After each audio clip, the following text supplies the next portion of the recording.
본 콘텐츠는 경기도와 경기콘텐츠진흥원의 지원 사업을 통해 제작되었습니다.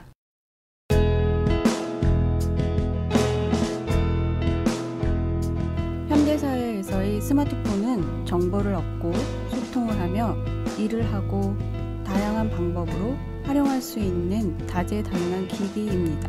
스마트폰의 장점을 최대한 살려 다른 사람들에게 스마트폰 사용에 대한 도움과 조언을 제공할 수 있는 능력을 증명하는 스마트폰 활용 지도사 자격증입니다.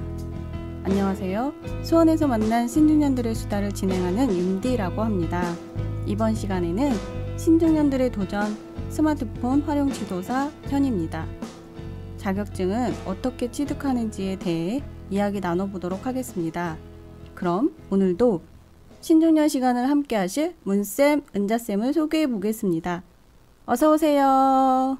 안녕하세요. 안녕하세요. 신중년 수다에 이렇게 초대해 주셔서 감사드립니다. 네, 안녕하세요. 수다에 이렇게 초대해 주셔서 감사드립니다. 네, 아유, 나와주셔서 너무 감사합니다. 각자 소개 좀 해주세요. 예, 저는 성북동에서 온 문종진입니다. 작년 12월에 스마트폰 활용 지도사 자격 취득 후 올 1월에 스마트폰 동호회 디지털 나눔에 가입하여 현재 스마트폰 활용 지도사로서 열심히 자원봉사 활동을 하고 있는 중입니다. 네. 네, 안녕하세요. 저는 인계동에서 온 김은자라고 합니다. 저는 이번 6월에 스마트폰 활용 지도사 자격증을 취득하고 디지털 나눔이 동아리에서 열심히 자원봉사 활동을 하고 있는 중입니다. 네. 라디오 스튜디오에서 모이는 건 처음인데 평소에 모여서 이야기하듯이 편하게 말씀하시면 됩니다. 두 분은 스마트폰 활용 지도사 자격증을 취득하셨잖아요. 이 자격증을 선택하게 된 특별한 이유가 있나요? 예, 저는 직장 은퇴 후 소소한 일거리를 찾던 중 평소 스마트폰을 즐겨하고 관심도 많아서 스마트폰 활용 교육을 받은 게 계기가 되어 여기까지 오게 되었습니다. 네, 저는 수원시 신중년 이모작 센터에서 교육을 받았는데요. 몇 년 전에 스마트폰 활용 지도사 과정을 배웠어요. 그런데 제가 자원봉사를 요양원이나 여러 곳에서 하다 보니까 어르신들이 사진을 찍거나 카카오톡이라든지 그런 걸 못 하셔서 이거를 완전하게 배워서 해야 되겠다 해서 다시 자격증에 도전하게 되었습니다. 자격증 과정은 어디 신중년 인생 이모작 지원 센터에서 두 분 다 배우신 건가요? 네, 그렇습니다. 예, 저도 수원시 신중년 이모작 지원센터에서 교육을 받았습니다. 그러나 처음부터 스마트폰 활용 지도사 교육을 받은 게 아니고 스마트폰 300% 활용이라는 일반 과정의 교육을 받았습니다. 그런데 교육 수료 후 강사님께서 스마트폰 자원봉사 활동 동아리가 있다고 소개해 주셨고 관심 있는 수료생은 별도의 지도사 자격 교육을 받을 기회를 주겠다고 해서 추가로 교육을 받은 후 SNS 소통연구소에서 발행하는 지도사 자격을 취득하게 되었습니다. 우리 모두 같은 강사쌤한테 교육받고 같은 기관에서 자격증 취득하였잖아요. 예, 우리의 사부님도 뉴미디어 교육연구소 대표이자 디지털 교육 마스터인 권미용 선생님께서 지도해 주셨습니다. 권 선생님은 26년 동안 이 분야에서 오랫동안 활동하신 전국구 1타 강사이십니다. 맞아요. 저는 친구가 먼저 교육을 받고 소개해 줬어요. 근데 권미영 선생님께서 컴퓨터 교육부터 시작하셔서 아마 여러 곳에서 명성이 높으시더라고요. 맞아요. 평소에 스마트폰은 많이 사용하지만 자격증 수업은 또 다르잖아요. 처음 수업 받으실 때 어려운 거는 없으셨어요? 네, 저는 매일 사용하는 스마트폰이긴 하지만 새로운 웹들과 기능을 배우면서 그동안 이것을 왜 몰랐을까 하고 네, 재미있게 배우고 있습니다. 신기하기도 하고요.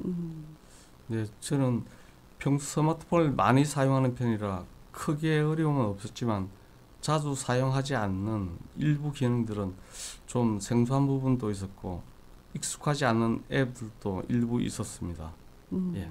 맞아요. 스마트폰 앱이 너무 많아가지고, 네, 다 알 수가 없죠. 그 신중년 센터에는 스마트폰 과정이 두 가지가 있잖아요. 자격증 과정은 아무래도 시강도 하고, 또 강의에 필요한 도구들도 배우는 게 많더라고요. 앞으로 도전하실 분들은 자격증 과정을 배우시는 게 나중을 위해서 더 도움이 될 것 같아요. 물론 문쌤처럼 능력 있으시면 속성으로 배우는 것도 괜찮습니다. 너무 과찬의 말씀입니다. 저는 정규 지도자 과정이 아닌 속성으로 자격을 취득하였지만 앞으로 스마트폰 지도자 자격 취득에 관심이 있으신 분들은 정규 과정에서 강사로서 활동할 수 있는 그런 내용을 체계적으로 교육받고 시강도 직접 한번 해볼 것을 추천드리고 싶습니다.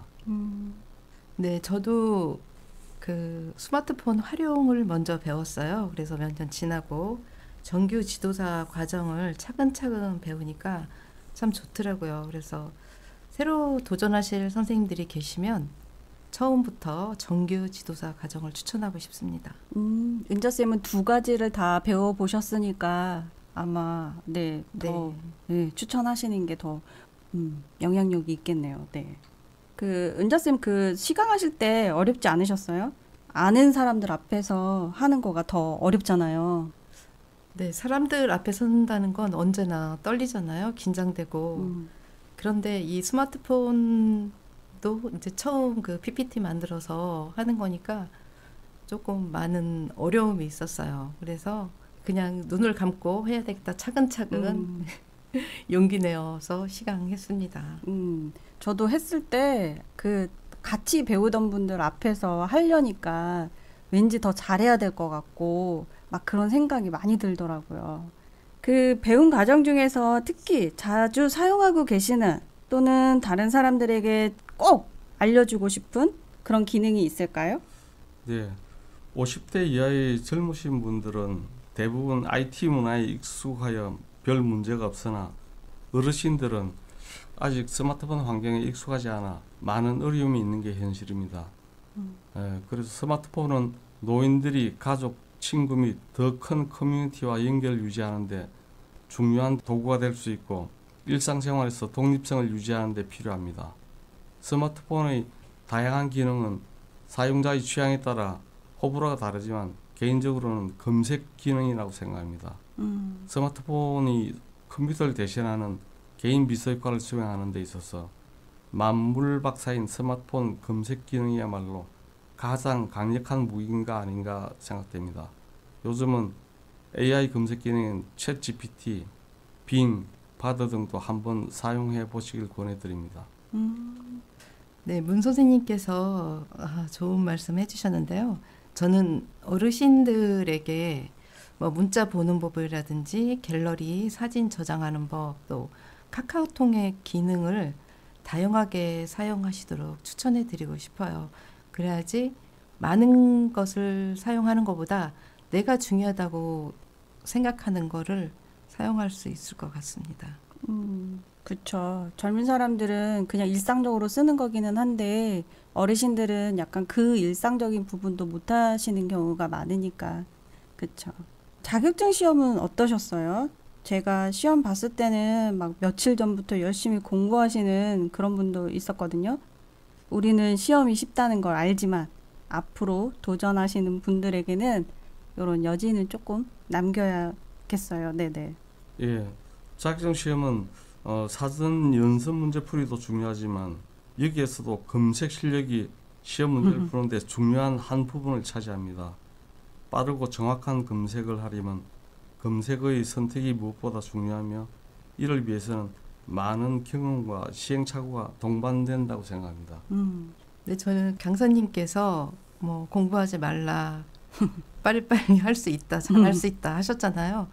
근데 찾는 것도 어렵더라고요. 그래서 그 찾는 과정에서 한두 개 틀린 것 같아요. 근데 너무 걱정하실 필요 없을 것 같습니다. 도전하시는 분들께 말씀드리고 싶어요. 맞아요. 그 스마트폰으로 시험 보는 거라 누르는 것만 잘하면은 되긴 하잖아요. 그래도 시험이라는 거가 조금 떨리지는 않으셨나요? 오픈북으로 치르는 시험이라 별로 걱정은 없었습니다. 모르면 네이버 형님에게 물어보면 모든 게 해결되죠. 아, 저는 시험이라 떨리더라고요. 그래서 네, 찾아보고 검색창에서 하긴 했는데요. 그래도 시험은 시험인 것 같습니다. 요즘 이 자격증을 취득하시는 분들이 많은 것 같더라고요. 도전하기 쉽기도 하고 또 제일 필요해서인 것 같기도 하더라고요. 예, 스마트폰 자격 시험은 시험 자체보다는 시험 후 어떻게 스마트폰 활용을 지속적으로 발전시키느냐가 더 중요하다고 봅니다. 스마트폰 자격증 취득 후 아무런 활동을 하지 않으면 구태여 자격 취득을 할 필요가 있을까 하는 생각입니다. 스마트폰 자격증 시험은 자체보다는 그 자격증을 취득해서 어떻게 사용하고 어떤 거를 해서 많은 분들하고 나눌 수 있는 거가 중요한 것 같아요. 그냥 자격증만 따놓을 필요는 없을 것 같습니다. 약간 자격증이라는 것 자체도 도전 아닐까요? 또 일단 쉬운 거 배우시면서 뭔가 결과물이 얻어지니까 뭐 그렇게 네, 하시는 분들도 있지 않을까 싶어요. 네. 그 두 분은 자격증 받으셨을 때는 어떤 기분이셨어요? 앞으로 어떻게 활동을 할까 하는 생각이 많았어요. 그래서 먼저 활동하고 계신 디지털 나눔이 동호회에 들어온 것 같습니다. 저도 자격증 받았을 때 기분은 다른 거 받았을 때보다 더 좋았던 것 같아요. 왜냐하면 많이 활용을 할 수 있다고 생각이 들었거든요. 근데 다른 자격증은 이게 따놓은 건 몇 개 있는데요. 별로 활용하지 않아서 조금 그 다른 자격증을 딸 때 생각을 해봐야 되겠다는 생각을 했어요. 근데 자격증 따고 바로 동호회에 들어와서 활동할 수 있게 되어서 너무너무 좋았습니다. 자격증을 은근히 이렇게 모으시는 분들이 많아요. 이걸 뭐 처음에 스마트폰 활용 지도사 이 자격증을 따신 분들은 모르겠지만 아마 다른 걸 하다가 이것도 같이 따시는 분들도 많이 있거든요. 혹시 다음에 도전해보고 싶으신 것이 있나요? 지금 현재로서는 당장 계획을 갖고 있지 않지만 다음에 다시 자격시험에 도전한다면 ITQ 자격시험 예를 들면 ITQ 인터넷 검색, 아래 한글, 워드 등 이런 시험에 한번 도전해보고 싶습니다. 네, 저는 저도 현재 뭐 계획을 갖고 있는 건 아닌데요. 더 심도 있게 배워서 다른 시험에도 도전해 보려고 생각하고 있습니다. 저는 워드가 아직도 독수리타거든요. 그래서 딸이 얘기하더라고요. 제가 그걸 하고 있으니까 엄마 40 넘어서는 도저히 이걸 못 고친대요. 그래서 이제 도전해 보려고 합니다. 약간 스마트폰 이해하면서는 이런 워드니 이런 것들이 아무래도 또 많이 쓰이기도 하고 해서 더 필요한 거가 아닌가 싶기도 하네요. 네. 그 스마트폰 사용만 하면 되지 자격증이 필요한가 싶은 분들도 있으실 텐데 사회에서는 자격증이라는 게 또 어떤 증명이 되기도 하니까 우리 신중년들의 새로운 도전을 위해 한 번쯤 도전해 보시는 것도 좋을 것 같습니다. 네.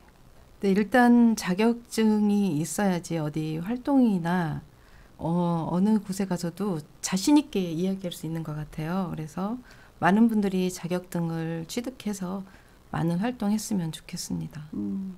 첫째는 자격증 취득이 아닌가 생각합니다. 그리고 동아리 활동 등 다양한 경험과 지식을 습득해서 디지털 문화 확산에 좋은 영향을 행사할 수 있었으면 합니다. 오늘 조금 어려운 뭐 이런 분야의 이야기를 하는 것 같기도 한데요. 그 요즘에 제가 뭐 들어보니까 디지털 리터러시? 네. 예. 그걸 들어봤는데 약간 거기에 대해서 문쌤이 좀 설명 좀 해주시면 어떨까요? 예, 리터러시는 원래 사전적인 의미로는 글을 읽고 쓸 줄 아는 능력을 얘기합니다. 그렇지만 전통적으로 리터러시는 일반 문해력이라고 하는데 텍스트를 읽고 쓰는 능력을 가리켰지만 오늘날엔 읽고 쓰는 것에서 확장되어 지식과 정보에 접근하고 이를 평가, 분석하여 활용할 수 있는 능력을 의미합니다. 오늘은 엄청 학구적인 분위기로 네, 녹음을 하게 되었네요. 네, 이야기를 나누다 보니까 끝날 시간이 됐네요. 오늘은 스마트폰 활용 지도사 자격증에 대해 이야기해봤어요. 다음 시간에는 곳곳에 나가서 강사 활동을 하는 이야기들도 나눠보려고 합니다. 여러분들 오늘은 조금 심심하셨을지도 모르겠지만 다음 편 기대 많이 해주세요. 네, 우리는 다음 시간에 만나요. 감사합니다. 감사합니다.